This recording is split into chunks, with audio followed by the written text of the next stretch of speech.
দর্শক, চতুর্থ ধাপের উপজেলা পরিষদ নির্বাচনের প্রচারণা চলছে পুরোদমে। এই বিষয়ে আরো খবর জানাতে আমাদের সাথে সরাসরি যুক্ত হচ্ছেন সহকর্মীরা। শুরুতেই চলে যাচ্ছে কুমিল্লায়, সেখানে আছেন সহকর্মী হুমায়ুন কবির জীবন। এবং জীবনের কাছ থেকে জেনে নিতে চাইব, জীবন, উপজেলা পরিষদ নির্বাচন নিয়ে কুমিল্লার প্রচারণা কেমন দেখছেন, কি বলছেন ভোটাররা, প্রার্থীরাই বা কি প্রতিশ্রুতি দিচ্ছেন?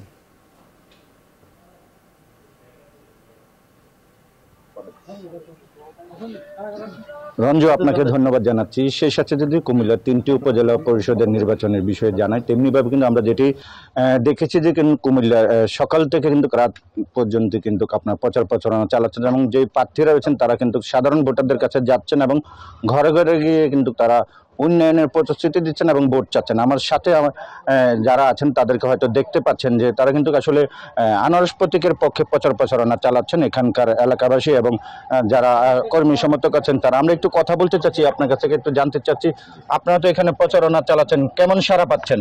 আমরা ব্যাপক সাড়া পাচ্ছি। তার একটি মাত্র কারণ হচ্ছে আমাদের 14 গ্রামের গণমানুষের নেতা, জননন্দিত নেতা, জনবান্ধব নেতা, আমাদের সাবেক মন্ত্রী, দুইবারের মন্ত্রী, 5 বারের নির্বাচিত, জনগণের নির্বাচিত এমপি, মাননীয় জননেতা মুজিবুল হক মুজিব ভাই, যে উনার যে উন্নয়নের ধারা অব্যাহত রাখার সাথে আমাদের এই প্যানেলটি নিরঙ্কুশভাবে জয়লাভ করবে। ধন্যবাদ আপনাকে। আপনি শুনছিলেন যে আসলে তারা বলছিলেন যে কুমিল্লার যে 3টি উপজেলার নির্বাচন আছে সেই 3টি নির্বাচনের প্রচারণা তারা ভোটারদের সাড়া পাচ্ছেন। তো এই ছিল কুমিল্লা থেকে আমার কাছ থেকে সর্বশেষ। আমি যাচ্ছি, আমার আরেকজন সহকর্মী ফেনীতে আছেন, সেখানকার বিষয়ে জানাবেন।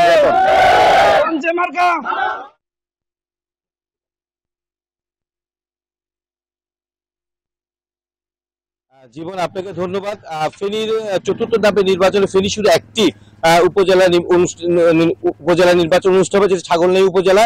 এখানে কিন্তু চেয়ারম্যান পদে কিন্তু 6 জন প্রার্থী প্রতিদ্বন্দ্বিতা করছেন, এবং নতুন মুখ, যেটা জেলা আওয়ামী লীগের নির্বাহী পরিষদের সদস্য, যিনি মিজানুর রহমান কাপ পিস প্রতীক নিয়ে লড়ছেন, তিনি ব্যাপক সাড়া জাগিয়েছেন।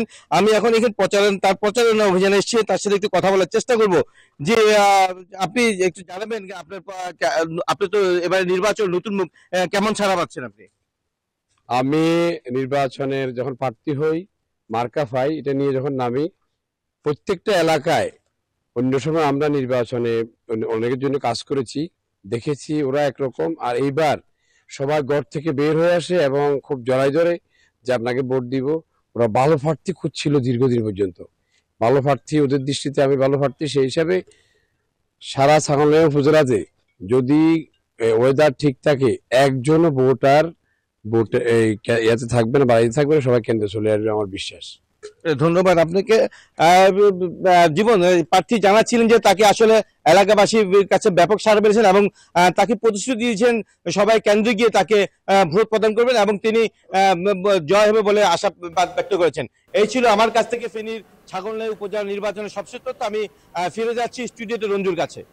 নজির আহমেদ রতন, আপনাকে ধন্যবাদ।